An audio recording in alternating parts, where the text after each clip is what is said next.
Shalom anak-anak, selamat pagi. Apa kabarnya kalian semua hari ini? Pastinya semangat dan luar biasa. Hari ini anak-anak kita akan mulai lagi pembelajaran kita di hari yang baru. Sebelum itu kita akan berdoa dulu. Semuanya boleh lipat tangan dan tutup matanya. Yuk kita bersatu di dalam doa.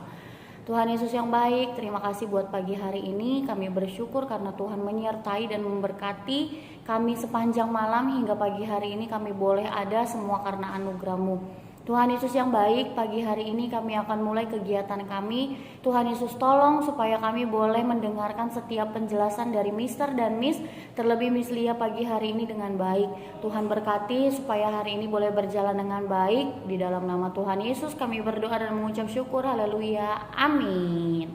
Oke, anak-anak hebat, hari ini Miss Lia akan memberikan kisi-kisi untuk UHA subtema 3 dan 4 yang akan kita lakukan pada hari Senin mendatang, Senin minggu depan di tanggal 11 ya. Lalu untuk buku tematik, kan tematik F-nya sudah habis. Jadi hari ini setelah bahas kisi-kisi kita akan belajar tematik 1G, oke? Nah, untuk kisi-kisi Miss Lia akan jelaskan. Nanti anak-anak boleh tulis setelah video pembelajaran ini berakhir ya. Yuk, semuanya boleh duduk yang baik, fokus. Miss Lia akan jelaskan ya. Kisi-kisi yang pertama yaitu tentang kalimat pemberitahuan ya. Miss Lia sudah jelaskan kemarin bahwa kalimat pemberitahuan itu berisi informasi yang ingin kita sampaikan kepada seseorang atau kelompok ya. Nah, contoh, nanti Miss Lia minta kamu buat contoh kalimat pemberitahuan. Contoh kalimat pemberitahuan misalnya, hari Senin SDHFO akan mengadakan Hari Kartini. Nah, itu termasuk kalimat pemberitahuan. Apalagi misalnya hari Jumat anak-anak menggunakan seragam putih. Nah, itu kalimat pemberitahuan atau informasi. Apalagi hari Selasa anak-anak akan ulangan harian. Nah, itu termasuk kalimat pemberitahuan. Jadi nanti kalian harus membuat sebuah kalimat pemberitahuan bebas, yang penting berisi informasi ya. Pastikan huruf kapital dan tanda bacanya. Kalau kalimat pemberitahuan itu tanda bacanya titik ya nak, karena dia berupa pernyataan. Oke. Yang kedua yaitu tentang tanda baca. Misalnya ingatkan lagi, tanda titik untuk kalimat pernyataan atau kalimat biasa. Tanda seru untuk kalimat perintah, kalimat larangan, kalimat tolong. Nah, itu pakai tanda seru. Yang ketiga, tanda tanya digunakan untuk kalimat tanya yang ada kata berapa, siapa, di mana, kapan, dan apa ya. Jadi tanda bacanya juga dipelajari. Yang ketiga yaitu tentang Pancasila. Nah, Pancasila yang kali ini Miss Lia ambil sila ketiga. Kamu pelajari bunyinya. Bunyi sila ketiga apa? Persatuan Indonesia. Lambangnya apa? Lambangnya pohon beringin. Ya, contoh pengamalannya apa?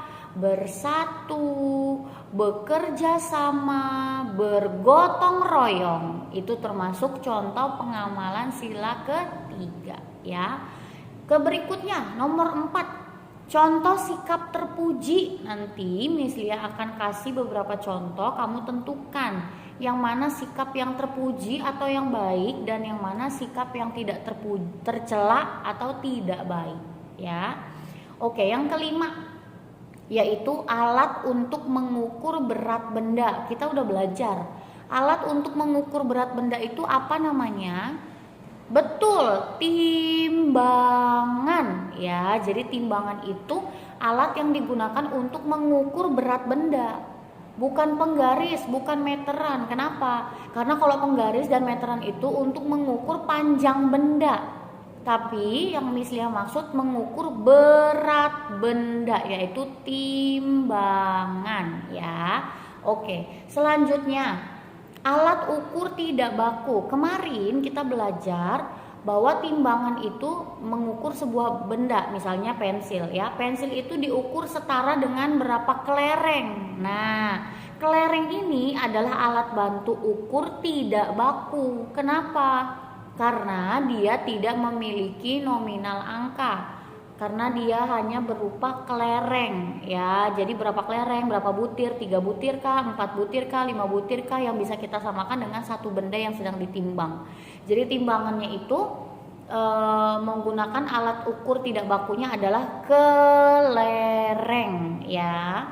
Oke, selanjutnya mengenai sayur dan buah. Nanti Miss Lia mau anak-anak menyebutkan ya, kalian ingat-ingat dari sekarang buah-buahan yang kamu tahu, sayuran yang kamu tahu, itu kamu pelajari ya. Lalu sayur dan buah mengandung apa? Kemarin Miss Lia bilang mengandung vitamin. Betul, kalau vitamin itu bagus untuk tubuh, kalau serat bagus untuk pencernaan perut ya. Selanjutnya yaitu tentang peraturan di perpustakaan. Apa saja peraturan yang ada di perpustakaan?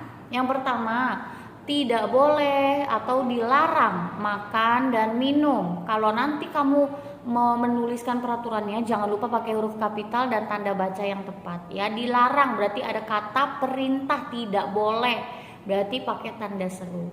Lalu dilarang berbicara ya di dalam perpustakaan. Lalu apalagi? Simpanlah buku pada tempatnya. Ya, itu beberapa peraturan yang ada di perpustakaan. Nanti anak-anak boleh buka lagi di bukunya. Terakhir yaitu nanti akan ada mengurutkan bilangan. Kalau ini udah pasti, udah biasa ya nak. Jadi nanti kalian mengurutkan dari bilangan yang terkecil ke terbesar dan sebaliknya dari terbesar ke terkecil. Oke. Untuk kisi-kisi sudah selesai. Ada nomor 1 sampai nomor 9. Nanti Miss Lia share form kisi-kisi, bukan form ya, screenshotan kisi-kisinya.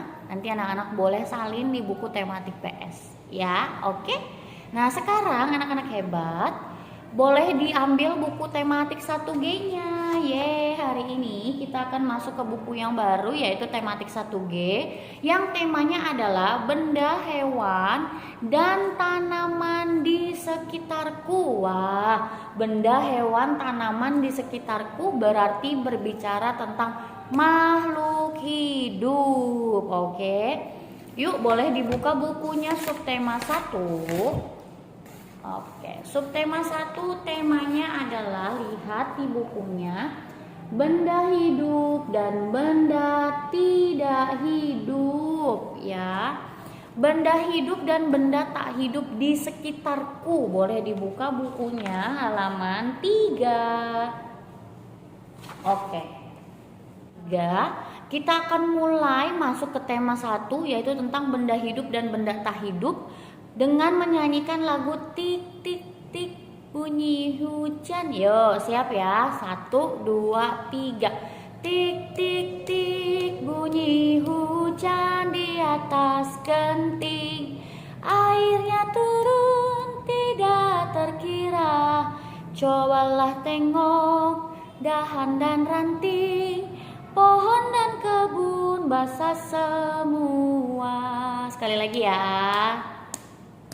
Tik tik tik bunyi hujan di atas genting, airnya turun tidak terkira. Cobalah tengok dahan dan ranting, pohon dan kebun basah semua. Nah, jadi lagu yang tadi Miss nyanyikan judulnya adalah Hujan ya. Lagu Hujan ini diciptakan oleh Ibu Sud. Oleh siapa? Iya, Ibu Sud ya. Lagu Hujan ini diciptakan oleh Ibu Sud. Nah, coba kamu perhatikan. Pada syair lagu yang tadi Miss Lia nyanyikan, coba kita mau sebut beberapa benda yang hidup dan tidak hidup. Nanti Miss Lia jelaskan ya, yang hidup itu apa, yang tidak hidup itu apa ya. Pertama, ada kata di atas genting. Genting itu atau atap rumah ya. Itu termasuk benda hidup atau tidak? Tidak ya. Genting itu termasuk benda yang tidak hidup. Kenapa? Karena genting itu tidak bisa bergerak, tidak bisa bernafas, tidak bisa makan, tidak bisa bertumbuh, tidak bisa berkembang. ya. Jadi benda-benda yang tidak bisa melakukan hal-hal itu disebut benda tak hidup. Nah, selanjutnya selain genting apa? Ada ranting, ya. Nah, lalu ada pohon. Nah, itu termasuk benda hidup. Karena pohon itu termasuk jenis tanaman yang bertumbuh, berkembang, butuh makan, ya. Oke, yuk sekarang boleh buka halaman berikutnya. Oke. Di halaman berikutnya, di halaman 4, coba ya, Miss Lia mau bacakan teks yang ada di bawah, anak-anak boleh simak. Di sekitar kita ada banyak benda. Ada benda hidup, ada benda tak hidup, atau benda mati. Manusia, hewan, dan tumbuhan adalah benda hidup. Kursi dan tempat sampah adalah benda tak hidup. Kamu perhatikan ada gambarnya di situ. Amati gambar di samping. Coba sebutkan apa saja benda yang hidup. Coba lihat di gambarnya, ada benda apa saja yang hidup. Yang pertama, ada pohon, betul. Yang kedua, ada apa lagi? Ada manusia, ada orang, ada anak-anak, itu benda hidup. Apalagi? Ada burung-burung berterbangan. Itu termasuk benda hidup, betul. Karena mereka bertumbuh, berkembang, butuh makan, ya. Nah, coba sebutkan lagi benda yang tidak hidup. Ayo, benda yang tidak hidup ada apa saja di situ? Itu ya, ada apa nih nak, yang ikan pancuran. Nah, itu tidak hidup karena dia tidak butuh makan, dia tidak bergerak dan dia tidak berkembang, ya. Lalu ada tempat duduk, ya, itu benda tidak hidup atau benda mati kita sebutnya, ya. Oke, sekarang boleh dilanjut yuk, lihat ke halaman sebelahnya, halaman 5. Nah, sekarang kita mau beri tanda checklist untuk menentukan benda ini benda hidup atau tidak. Sebelum kita lanjut, Miss Lia mau jelaskan secara detail dulu ya. Kita belajar tentang benda hidup dan benda tidak hidup. Ya, nah, ada benda hidup dan benda tidak hidup. Benda hidup ciri-cirinya adalah dia bertumbuh, dia berkembang, dia butuh makan, dia bisa bergerak. Itu benda hidup. Seperti manusia bisa bertumbuh, bisa berkembang, butuh makan. Nah, bisa bernafas, itu manusia, itu makhluk hidup, ya. Benda hidup. Sekarang benda yang tidak hidup itu apa? Benda yang tidak hidup adalah benda yang tidak bisa bergerak, tidak bisa makan, tidak bisa bernafas, tidak bisa bergerak, tidak bisa berpindah tempat, tidak bisa bertumbuh, tidak bisa berkembang. Itu namanya benda tidak hidup. Ya. Jadi ini kayak meja, kursi, papan tulis, pintu, lemari, semua yang tidak bergerak itu namanya benda tak hidup. Oke. Sekarang di situ sudah ada ya sayang, nih ada nomor benda hidup dan benda tak hidup. Jika nanti Miss Lia bacakan nih, misalnya gunung, nah kamu tinggal checklist dia benda hidup atau benda tak hidup. Oke, yuk kita langsung ke nomor 2. Awan itu benda hidup bukan? Bukan ya, dia benda tak hidup. Di checklist di kolom benda tak hidup. Yang ketiga, hujan itu benda hidup bukan? Bukan, hujan itu bukan benda hidup ya. Checklist di kolom benda yang tak hidup. Lagi balon benda hidup bukan? Bukan, beri tanda checklist di kolom benda tak hidup. Nomor 5, ikan. Nah, ikan ini benda hidup bukan? Yes, dia benda hidup ya. Checklist di kolom benda hidup. Kenapa? Karena dia butuh makan, dia bisa bernafas, makan, bergerak, bertumbuh, berkembang biak. Itu adalah ikan, dia termasuk golongan hewan. Lagi nomor 6, bangku. Apakah dia benda hidup? Bukan ya, dia benda mati. Boleh di checklist di kolom benda tak hidup. Lagi genting. Apakah dia benda hidup? Bukan, dia benda tak hidup ya. Di checklist di kolom benda tak hidup. Lagi sepeda motor atau motor, apakah dia benda hidup? Bukan, checklist di kolom benda tak hidup. Banyak yang tak hidup ya. Lagi nomor 9, bola. Apakah dia benda hidup? Bukan, dia benda tak hidup. Boleh diceklis. 10. Kupu-kupu. Apakah dia benda hidup? Yes, of course. Checklist benda hidup. Dia bisa terbang, dia bergerak, dia berkembang biak, dia bernafas, dia butuh makan, ya. 11. Tadi nomor 10 ya sayang. Pohon maksudnya Miss Lia. Pohon benda hidup ya, karena dia bisa bergerak, dia butuh makan, dia bisa berkembang biak. Oke, berarti pohon benda hidup, kupu-kupu benda hidup ya. Lanjut. Nomor 12, layang-layang benda hidup bukan?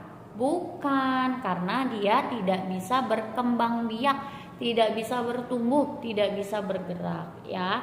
Layang-layang boleh diceklis di benda tak hidup. Miss, tapi kan dia bergerak dengan bantuan angin. Iya, tapi kan dia tidak bergerak dengan sendirinya ya. Selanjutnya rumput. Apakah rumput benda hidup? Iya, dia termasuk jenis tanaman. Boleh diceklis di benda hidup. Selanjutnya ada sepatu. Sepatu itu benda hidup bukan, Nak? Iya, sepatu itu bukan benda hidup, bukan. Ya. Oke, checklist di kolom benda tak hidup. Terakhir yaitu ada tanaman. Apakah tanaman benda hidup? Iya, ya. Checklist di kolom tanaman. Oke, yang sudah boleh dibuka halaman berikutnya yuk. Nah, ini lebih easy lagi. Sekarang kita akan memberikan tanda checklist untuk benda hidup dan silang untuk benda yang tak hidup. Di situ sudah ada 8 gambar. Yang pertama, sikat gigi. Apakah dia benda hidup? Bukan, silang. Disilang ya. Disilang. Yang kedua, ada cicak-cicak di dinding. Diam-diam merayap. Apakah cicak itu benda hidup? Yes, dia benda hidup. Checklist. Oke, yang ketiga, ada ember dan kain pel. Apakah dia benda hidup? Bukan, silang. Yang keempat, ada seorang anak, ya. Seorang anak ini dia lagi berjalan di atas di atas kayu. Tapi kita fokus ke anaknya ya. Apakah anak benda hidup? Iya, betul. Manusia itu benda hidup. Checklist. Oke, next. Ada layang-layang. Apakah layang-layang benda hidup? Bukan, silang, tetot. Lagi, jam dinding. Apakah jam dinding benda hidup? Bukan, silang. Lagi, sapi. Apakah sapi benda hidup? Iya. Checklist. The last one, ada pohon pisang. Apakah pohon pisangnya benda hidup? Iya, benda hidup. Checklist. Good job. Oke. Sekarang perhatikan di halaman 7, halaman sebelahnya. Di halaman sebelahnya di situ sudah ada 4 benda ya. Nah, ada sepatu, ada tas, ada buku dan ada baju. Nah, di bagian bawahnya sudah ada 1 sampai A sampai E. Kita mau melengkapi kalimat dengan kata yang tersedia ya. Sudah ada kata bersih, menulis, dirawat, sabun dan rusak. Yuk, yang A baca. Benda milik kita harus di titik-titik. Betul, dirawat. Silakan ditulis di garis bawahnya. Dirawat. Oke, yang sekarang yang B. Kalau terlalu cepat boleh di pause ya, nah. Yang B, benda tidak dirawat cepat. Kalau bendanya nggak dirawat akan cepat apa? Betul, rusak. Ditulis, silakan ditulis, rusak. Ya. Oke, good job. Yang sekarang yang C. Sepatu Bella rapi dan bersih. Silakan ditulis, sepatu Bella rapi dan bersih. Oke, yang D. Baju Bella dicuci menggunakan sabun. Good. Silakan ditulis, sabun. Oke, good. Sekarang yang E ya. Buku digunakan untuk menulis. Pintar. Yuk silakan dikerjakan. Yang sudah boleh dibuka halaman berikutnya.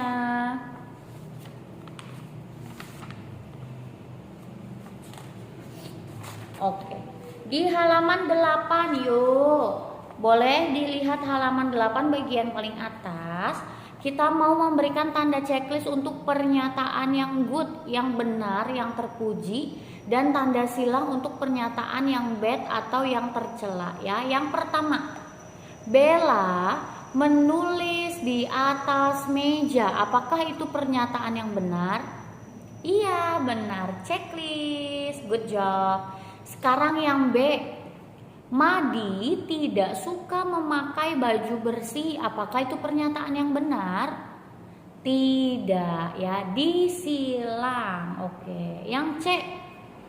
Adi suka mencoret-coret buku. Apakah itu pernyataan yang baik? Tidak, silang. Oke, good. Yang D. Adik meraut pensil dengan gigi. Wah, tidak boleh ini. Apakah ini pernyataan yang good? Tidak, silang. The last one. Benda yang tidak dirawat akan tahan lama. Wah, apakah itu betul? Tidak, silang. Berarti yang di checklist hanya ada satu, yang A saja ya. Oke, sekarang nak lihat di bagian bawahnya, yaitu membuat kalimat dari gambar dan kata yang tersedia. Itu Miss Lia skip karena kita sudah pernah buat, kita sudah sering pelajari ini ya. Jadi anak-anak boleh kerjakan untuk mengulang pelajaran atau latihan-latihan di rumah ya. Sekarang kita langsung saja ke halaman 9.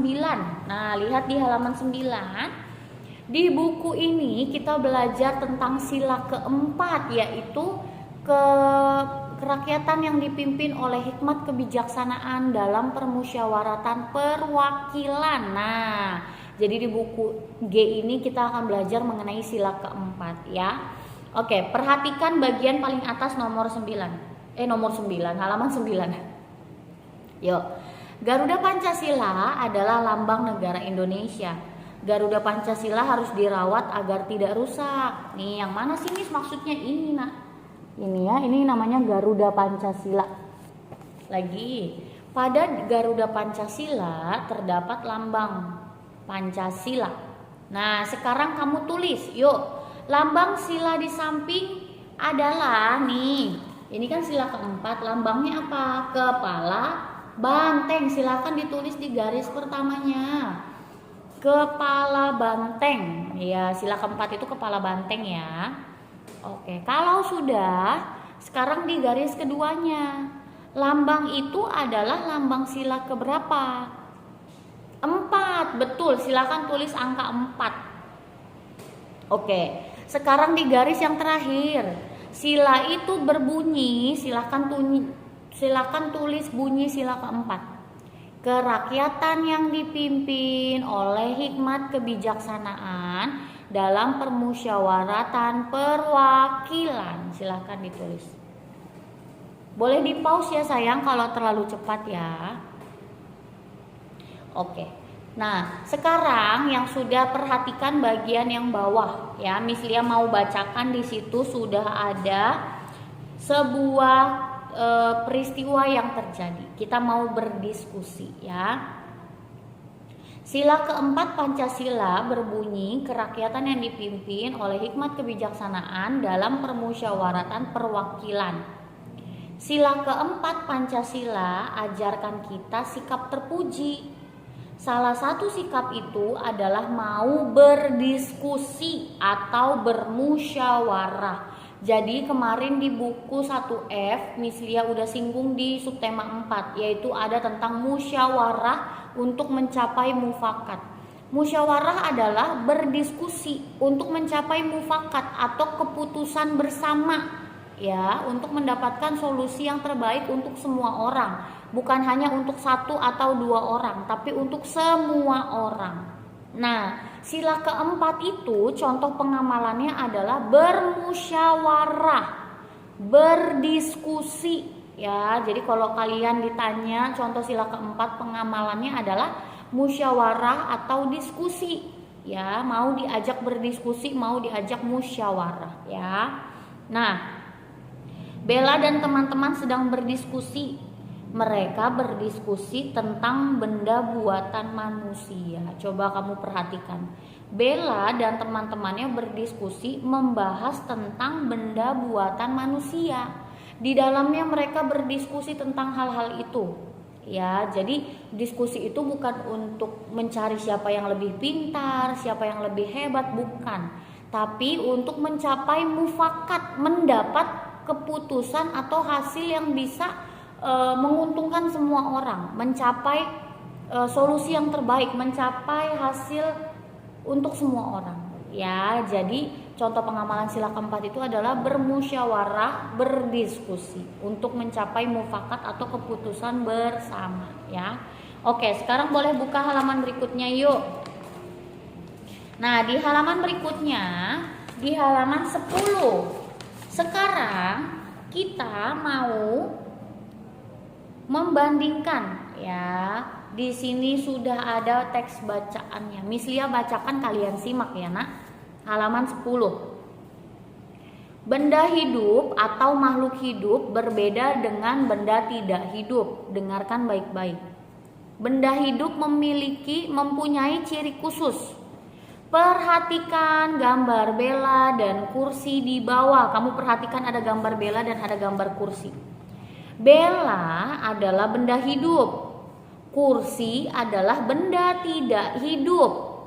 Apa perbedaan benda hidup dan tidak hidup? Tadi Miss Lia sudah jelaskan. Benda hidup, misalnya Bella. Benda hidup itu apa? Bergerak. Ya, bisa bergerak, bisa bernafas, butuh makan, bisa bertumbuh, bisa berkembang biak. Ya.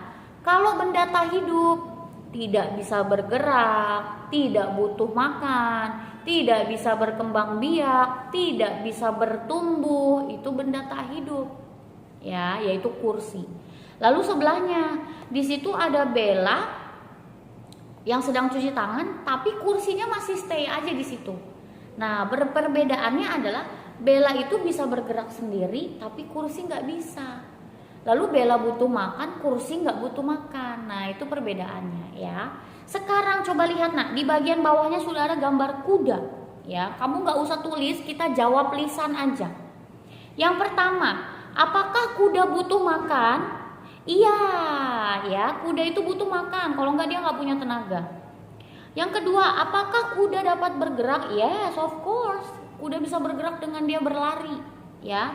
Oke, yang ketiga, apakah kuda itu makhluk hidup? Iya, sudah pasti. Karena dia bergerak, dia butuh makan, dia bisa berkembang biak, dia bisa bertumbuh. Kuda itu dari kecil sampai besar, itu namanya bertumbuh. Kalau berkembang biak itu seperti melahirkan, ya, punya keturunan. Sekarang lihat di halaman sebelahnya. Di situ gambar yang kedua ada taman, ya, taman bukan tanaman, taman. Apakah taman butuh makan? Tidak. Taman itu hanya tempat, ya, tempat untuk orang bisa bermain, ya, itu taman, tempatnya, bukan tanaman. Apakah taman dapat bergerak? Nggak bisa, ya. Taman itu tidak bisa bergerak. Lagi, apakah taman itu benda hidup? Bukan, ya. Taman itu bukan benda hidup. Yang ketiga yaitu ada gambar tas. Miss Lia mau tanya nih, semuanya jawab ya. Apakah tas itu butuh makan? No, ya kan? Apakah tas dapat bergerak? No. Apakah tas benda hidup? No, karena dia benda mati ya. Lagi berikutnya ada pohon pisang.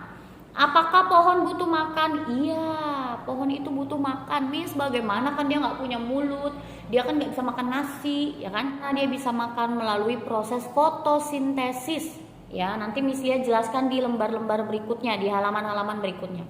Lanjut, apakah pohon dapat bergerak? Iya, tapi pergerakannya itu tidak seperti hewan dan manusia yang bisa berpindah tempat ya nak.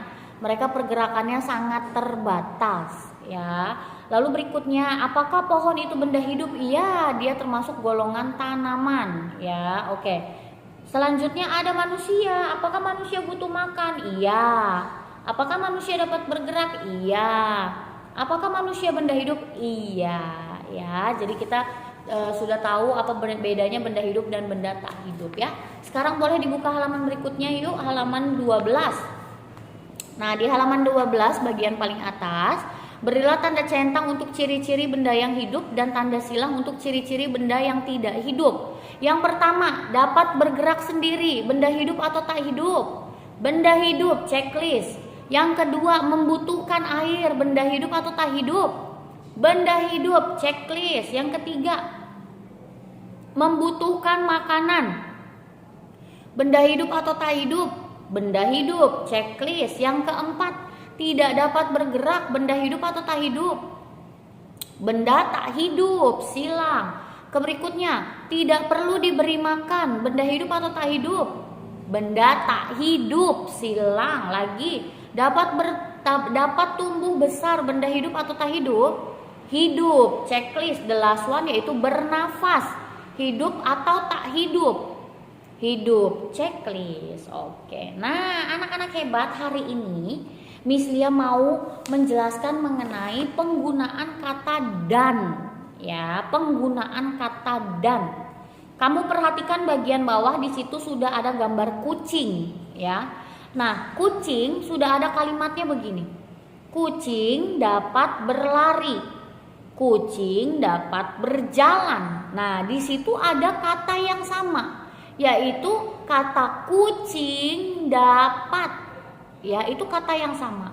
Nah, untuk menggabungkan dua kalimat ini menggunakan kata dan, kita tidak perlu menulis lagi kata yang sama. Jadi yang ditulis hanya kata yang tidak sama. Contohnya jadinya seperti apa? Jadinya begini. Kucing dapat berlari dan berjalan. Jadi kucing dapatnya tidak perlu ditulis dua kali, ya sayang. Jadi kalau mau menggabungkan dua kalimat menggunakan kata dan, kata yang samanya tidak perlu ditulis lagi. Kucing dapat berlari, kucing dapat berjalan, ya kan? Jadi yang kita gabungkan tidak usah semua, yang samanya nggak usah ditulis lagi. Jadi yang kita tulis hanya bagian awal. Kucing dapat berlari dan berjalan. Ya, paham ya? Coba sekarang kita kerjakan halaman 13 yuk, bagian halaman sebelahnya. Yang nomor 1, di situ sudah ada kalimat, dua kalimat. Ibu memotong bawang, ibu memotong cabai. Nah, kita mau gabungkan dua kalimat ini. Ada dua kata yang sama. Apa? Ada kata ibu memotong, itu sama. Jadi nggak perlu ditulis lagi untuk kalimat yang kedua, ya. Jadi bagaimana kalimatnya? Kalimatnya ibu memotong bawang dan cabai. Nah, silahkan ditulis. Ibu memotong bawang dan cabai, titik. Oke. Kalau kecepatan boleh di pause ya. Selanjutnya yang nomor 2. Ya, di situ sudah ada kalimat Bella mencuci kentang, Bella mencuci ikan. Nah, kita mau gabungkan. Ada kata yang sama, yaitu ada kata Bella mencuci.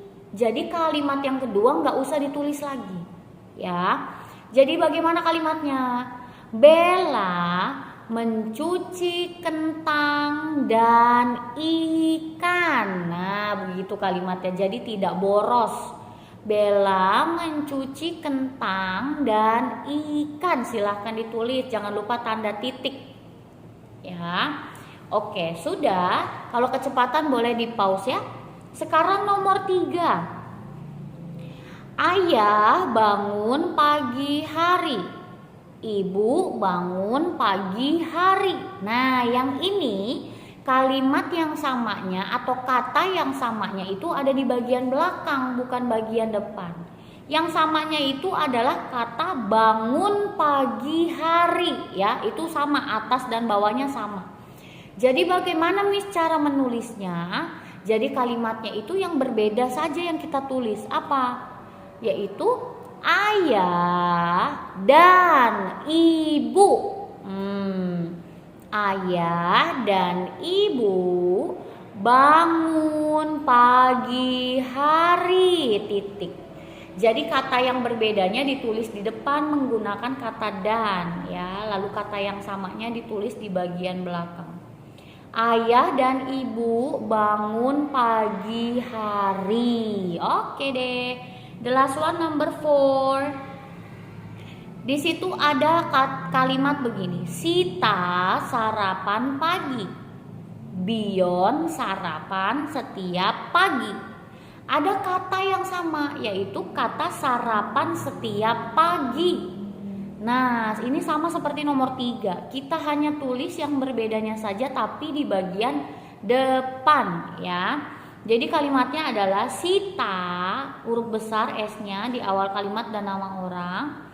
Dan Bion, Bion itu B-nya besar karena dia nama orang juga. Sita dan Bion sarapan pagi, gitu tulisnya ya, pakai tanda titik. Kalau terlalu cepat boleh di pause ya. Oke, kalau sudah, sekarang bagian bawahnya. Di situ Miss Lia hanya bahas sebentar saja ya. Gerak hewan tidak sama. Kamu telah mempelajari berbagai macam gerak hewan. Kamu perhatikan, ada ikan, ada kelinci, dan ada ular. Apakah mereka bergerak dengan cara yang sama? Tidak. Kalau ikan, bagaimana cara dia bergerak? Dengan berenang, betul. Kalau kelinci, bagaimana cara dia bergerak? Melompat, betul. Lalu kalau ular, bagaimana cara dia bergerak? Merayap.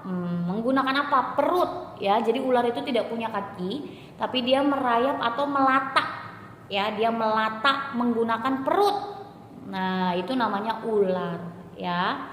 Oke, sekarang boleh dibuka halaman berikutnya yuk, halaman terakhir. Nah, Miss Lia mau yang halaman 14 ini PR, boleh ditulis PR. Miss PR-nya ngapain? PR-nya adalah kamu cari 5 nama hewan, jenis hewan. Lalu kamu tulis juga bagaimana cara dia bergerak ya. 5 jenis hewan yang berbeda, lalu kamu tulis bagaimana cara dia bergerak. Kirim ke GCR Miss Lia hari ini ya. Oke anak-anak hebat, kita sudah selesai sekarang, kita sudah selesai hari ini. Jangan lupa dikerjakan PR-nya halaman 14, dikirim ke GCR Miss Lia. Dan ditulis kisi-kisi UH-nya ditulis di buku tematik PS. Oke, thank you for today. Tetap semangat. Kita ketemu lagi di hari esok di sekolah. Tuhan Yesus memberkati. Dadah.